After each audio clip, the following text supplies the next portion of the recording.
Party సమన్వయకర్తల నియామకంపై YSRCP స్పష్టతనిచ్చింది. కొత్తగా సమన్వయకర్తలను నియమిస్తూ ఎలాంటి ప్రకటన విడుదల చేయలేదని తెలిపింది. పార్టీ లెటర్ హెడ్ పేరుతో ఫేక్ లెటర్ ని ప్రచారం చేస్తున్నారని, దాన్ని ఎవరూ పరిగణనలోకి తీసుకోవద్దని వైఎస్ఆర్సీపీ కేంద్ర కార్యాలయం తెలిపింది.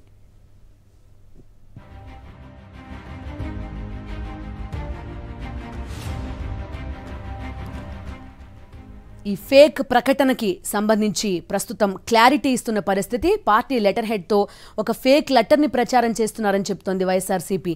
పూర్తి డీటెయిల్స్ అడుగుదాం మా కరెస్పాండెంట్ సతీష్ ఫోన్ లైన్ లో ఉన్నారు. సతీష్, ఏం జరిగింది? ఒక ఫేక్ లెటర్ సర్క్యులేట్ అవుతున్నట్టుగా తెలుస్తోంది.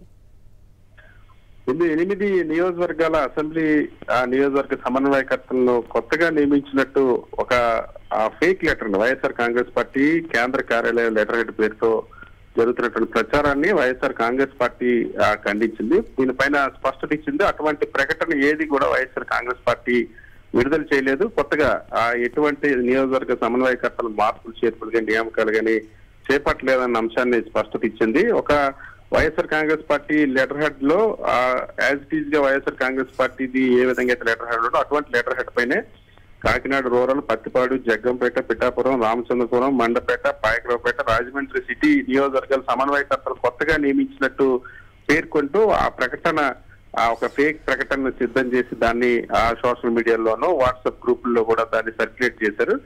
దీనికి కారణాలు ఏంటనేది కూడా వైఎస్ఆర్ కాంగ్రెస్ పార్టీ ఆరా తీస్తుంది. ఎక్కడి నుండి ఈ ఫేక్ ప్రచారం మొదలైంది కూడా ఆరా తీస్తుంది. కానీ ఎవరు కూడా ఈ ప్రకటన నమ్మొద్దు.